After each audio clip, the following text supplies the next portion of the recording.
that for this session, for my remarks, that the lights come up. So will you bring the lights up?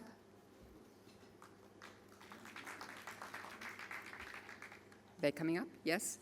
And the reason is because I believe that the U.S.-Israel relationship should always be in the light, never in the shadows, always transparent, and always open and direct with each other. And I like seeing you all.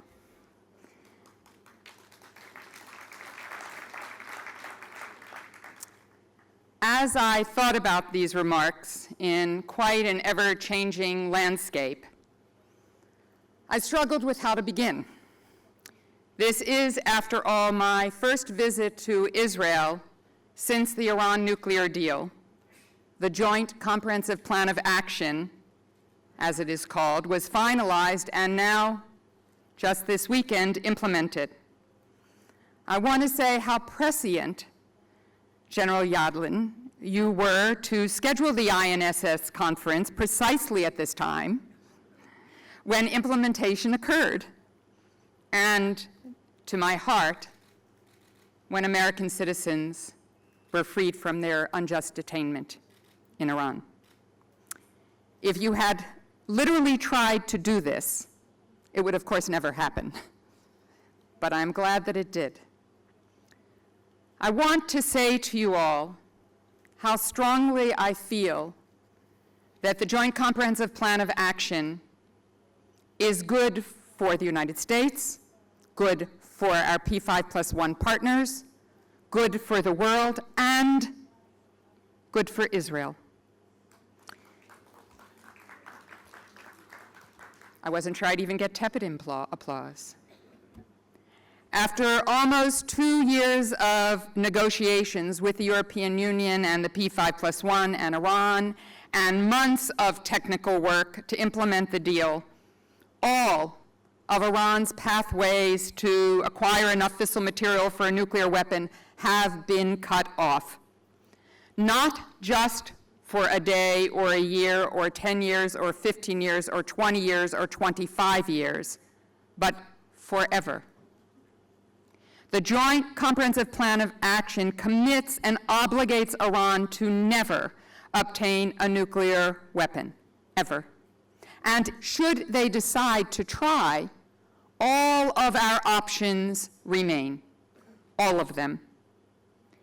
In the report that the IAEA just put out over the weekend, they confirmed that Iran had disconnected and removed 2/3 of its installed centrifuge capacity, going from 19,000 before the JCPOA to 5,060. This includes the termination of all uranium enrichment and the removal of all nuclear material from Fordo. It has reduced its stockpile of enriched uranium from roughly 12,000 kilograms, where it was when we reached the deal, to no more than 300 kilograms of up to 3.67% enrichment today, where it must stay for at least 15 years. It has removed the core of the Iraq reactor, the plutonium reactor, and filled it with concrete, so that it is no longer usable. The reactor will be redesigned to minimize the production of plutonium and ensure it cannot produce weapons-grade plutonium. The IAEA now has 24/7 transparency measures in place, again, not just for a day or a year or 10 years or 15 years or 20 or 25 years, but under the additional protocol in the terms of Modified Code 3.1 forever, as part of Iran's nuclear non-proliferation treaty obligations. This is what Iran signed up to do, and as of now, 3 days into this, they have done it. We will have to stay vigilant. The deal is not about trust, it is about ongoing and constant verification. In exchange, because this was a negotiation, in exchange for the IAEA verified completion of these steps, we have taken the necessary steps to lift only the nuclear-related sanctions in the Joint Comprehensive Plan of Action, and the EU has done the same. This is not $150 billion.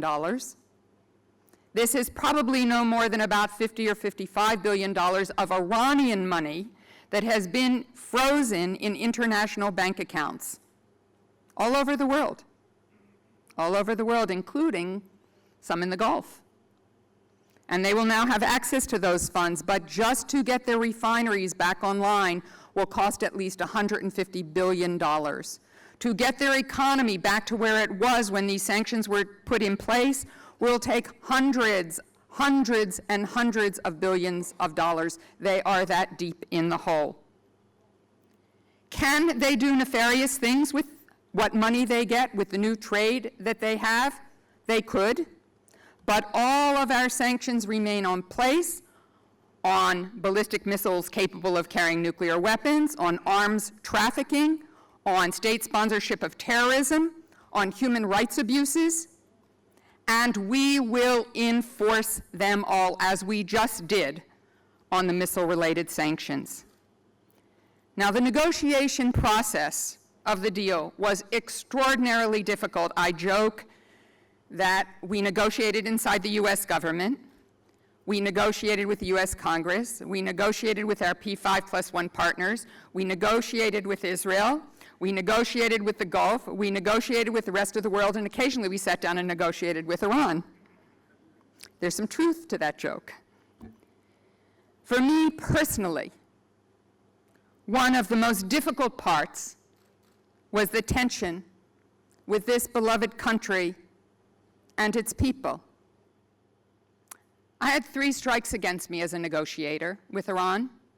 As you can imagine, their entire team looked like some of you gentlemen in the front row. I was a woman. I was an American, the great Satan. And I was Jewish.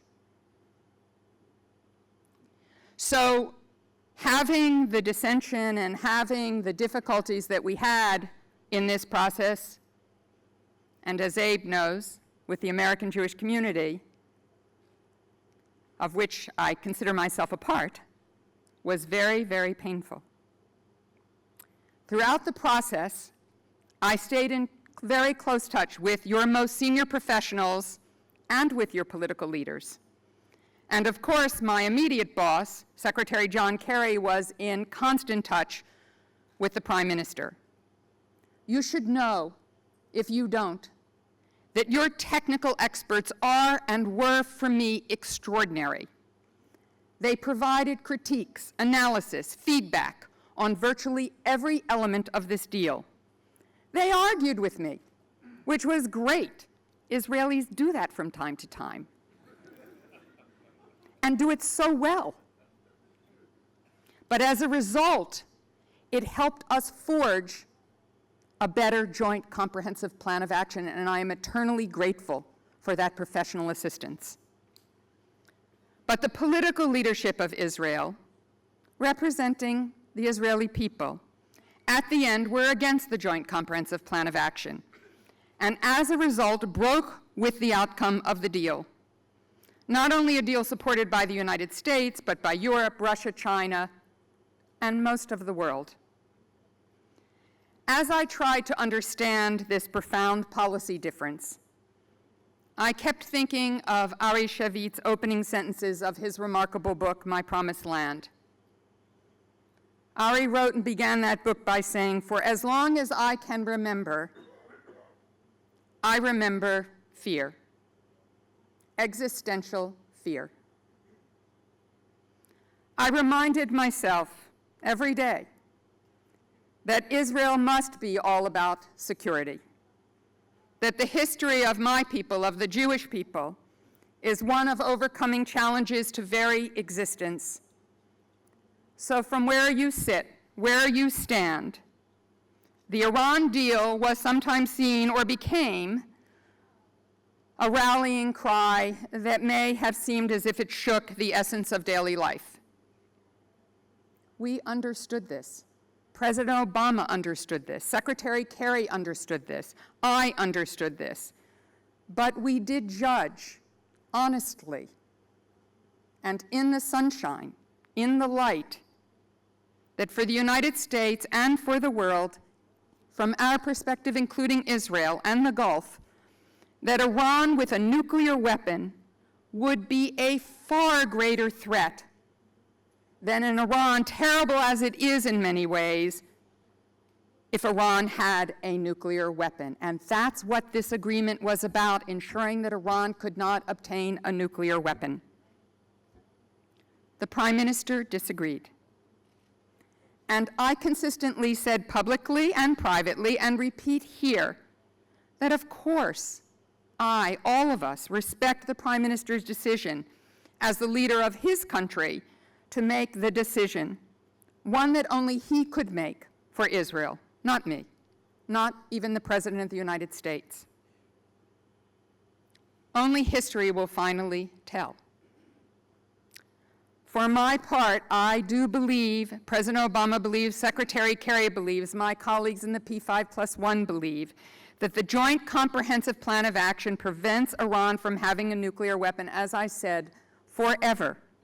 And if they cheat, I repeat, the options the United States has, that we all have, remain completely available. Of that, I am sure. Neither President Barack Obama nor any future president of the United States will allow Iran to have a nuclear weapon, period.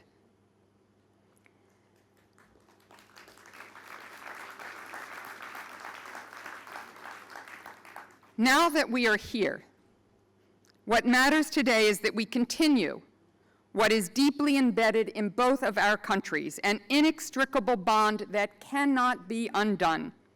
What matters today is that we have the discussions we are having here at the INSS conference to come to a common view of the region, the players in it, and the strategies and tactics required to build a lasting peace that first and foremost ensures Israel's security. Everyone in this room knows how unstable the Middle East is today. Israel may not be facing a full-on intifada, but there is no doubt that Israel faces daily assaults, acts of terror, and a constant threat of rockets coming over its borders. And of course, we are all well aware of the conflict in Yemen, the ongoing challenge in Iraq, the horrors of the Syrian civil war, and the terror of ISIL, of Daesh.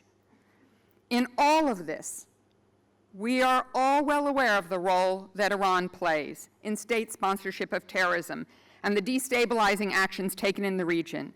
So our task is to work together to both analyze and develop the actions necessary to create a stable Middle East that ensures the state of Israel as a Jewish state that continues to thrive, turning desert into milk and honey and more high-tech firms than any other country on the face of the earth.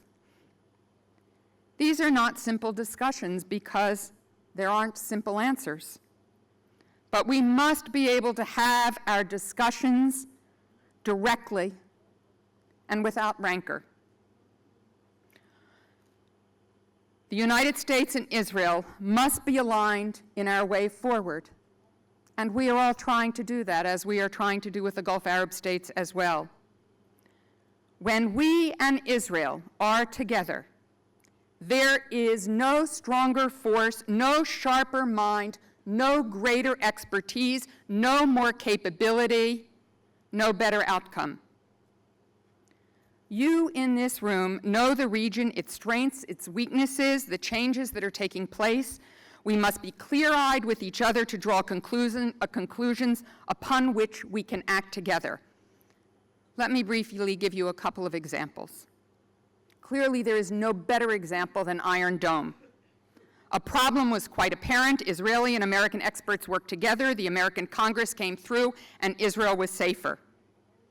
Another, a few short years ago, General Amador Yaki, whom I adore, even if he doesn't adore me anymore.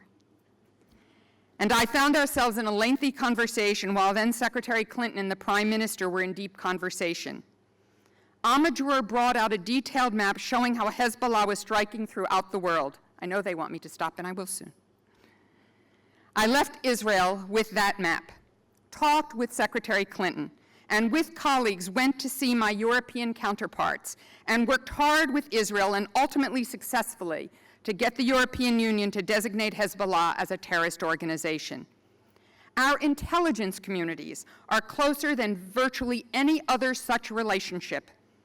Whether the details of the Iran nuclear deal and how to ensure compliance, how to get chemical weapons out of Syria, how terror will strike, how to ensure cybersecurity, what to do about ISIL, how to deal with transitions in the region, our colleagues are the best in the world, and our intelligence sharing has never been stronger. So given where we are, what does this mean for all of us? Again, General Yadlin some months ago called for discussions to cement our relationship into the future. And of course we need to do this. I realize that events of the past few days may lead some to think that the lens with which we see things has changed. It has not. Whether it is how to counter Iranian destabilization in the region, how to deal with Hezbollah, how to take out the murderous Assad regime, how to ensure a two-state solution that ensures an Israel that is safe and secure forever, how to support transitions of modernity in the region while ensuring stability, and how to destroy Daesh, the United States and Israel are indispensable partners. You all may have noticed we're in the middle of a presidential campaign. You may have noticed that. As will come as no surprise to you, I firmly believe that the Democrats will hold the White House, and you probably know who I support. I know she, or he, is profoundly committed to a strong and rock-solid relationship with Israel, and is committed to keeping open strong channels of communication, valuing deeply our unique relationship. Indeed, every U.S. president has built upon the past. President Obama has forged a broader, better financed, better supported U.S.-Israel security relationship than his predecessor, George Bush, did, as George Bush built on President Bill Clinton. The next president will once again build on the strong record of President Obama to further deepen the relationship. And I am sure and trust that Israel's leadership will do exactly the same. Thank you very much.